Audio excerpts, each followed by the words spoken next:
여러분, 그동안 정월 대보름을 단지 밝은 보름달이 뜨는 날로만 생각하고 별다른 행사 없이 지나쳤던 적이 없으신가요? 올해는 조금 다르게 해보시는 게 어떨까 합니다. 정월 대보름에는 우리 선조들이 전해오는 오랜 전통을 따라 운을 얻고 불운을 없애는 특별한 방법이 있답니다. 바로 동전을 묻고 오곡밥이나 찰밥을 먹는 것이지요. 이 중에서 오곡밥이나 찰밥을 드시거나 액마기를 하시는 분들은 많으시겠지만 동전 묻기 같은 오랜 전통은 조금 잊혀져 가고 있는 것 같습니다. 왜 그럴까요? 오늘 저희 지혜의 밤에서는 우리 조상님들께서 정월대보름 밤에 꼭 하셨다는 이 특별한 방법 2가지와 저희 지혜의 밤만의 비법 하나를 자세히 소개해 드리려고 합니다. 영상 끝까지 보시고 소개해드린 모든 방법을 실천해 보시어 모두가 올 한 해 복 많이 받으시길 바랍니다. 영상 시작하기 전에 좋아요와 구독 버튼을 누르시고 이 좋은 방법들을 주변 분들과도 나누어 보세요. 정월 대보름은 음력 1월 15일로 한 해 중 가장 처음으로 뜨는 보름달이 뜨는 날이며 우리나라의 전통 명절 중 하나입니다. 설날 이후로 처음 맞이하는 보름달이기 때문에 이날은 우리 선조들께서도 매우 특별하게 여기셨답니다.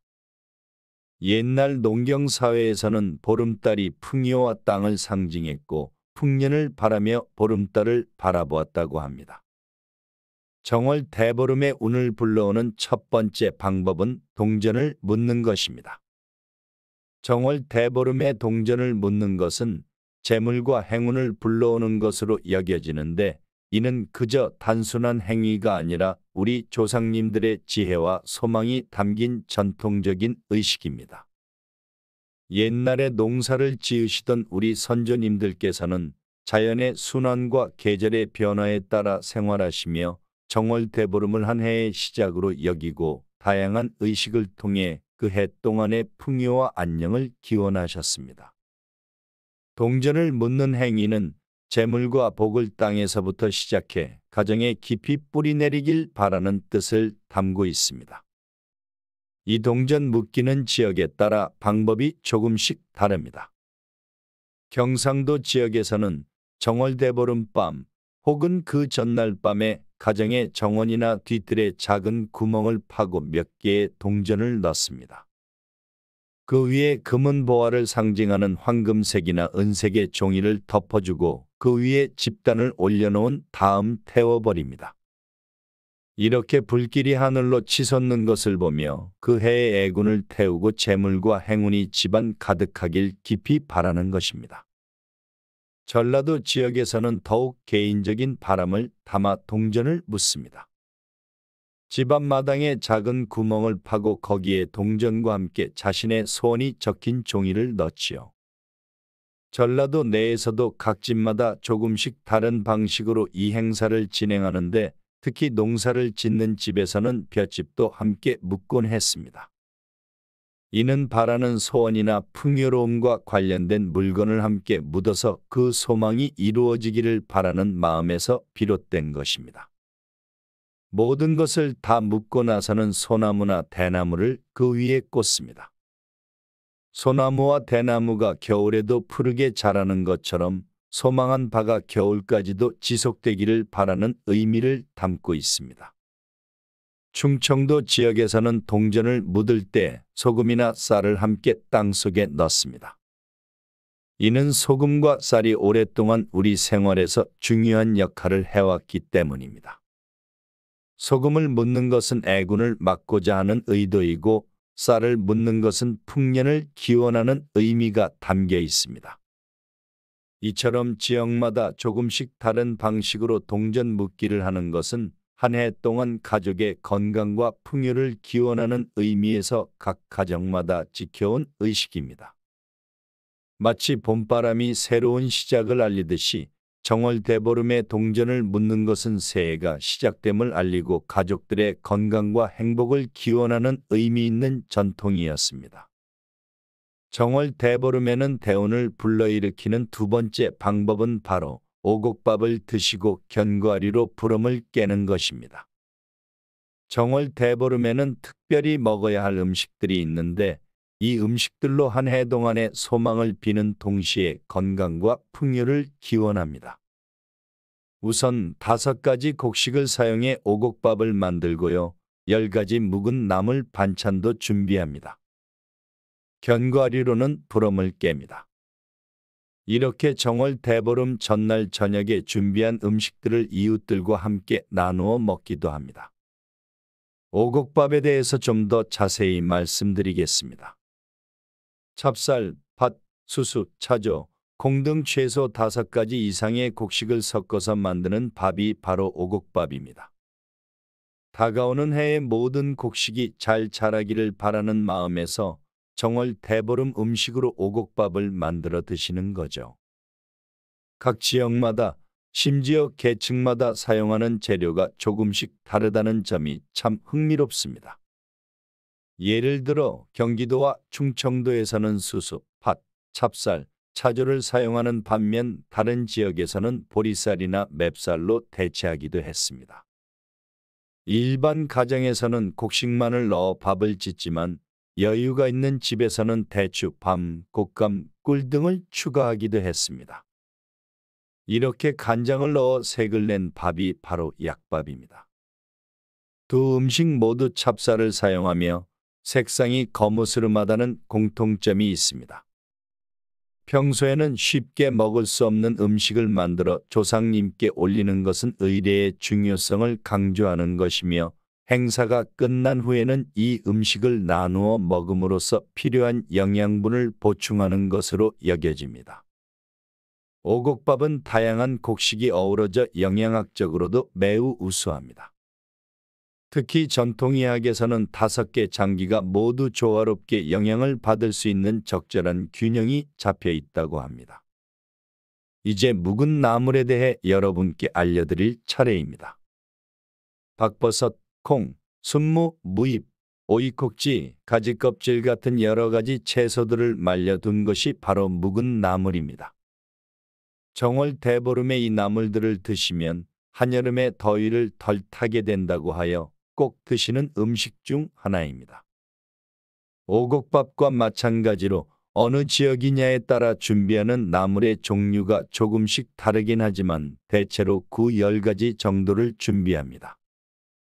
산에서 나는 취나물, 고추나물, 삿갓나물 같은 나물들 외에도 채소를 말린 시래기, 무청, 호박잎 등도 사용합니다. 묵은 나물이 아니어도 콩나물이나 숙주나물을 넣기도 하고 바다 근처에서는 해초를 추가하기도 합니다. 이제 불엄에 대해서 말씀드리겠습니다. 정월 대보름 아침에 잣, 날밤, 호두, 은행, 땅콩 같은 단단한 견과류를 깨먹는 것을 불엄이라고 합니다. 견과류 종류에 상관없이 여러 가지를 준비해서 가족들과 함께 드시는 거죠. 불엄은 대부분 대보름 전날에 미리 물에 씻어서 준비해 둡니다. 이 불엄은 우리 몸에 영양을 공급할 뿐만 아니라 혈관을 윤활하고 청소하는 역할을 합니다. 한의학적으로 보면 우리 몸의 순환과 관련된 부분을 불엄이 윤활하게 청소해주는 효능이 있다고 하네요.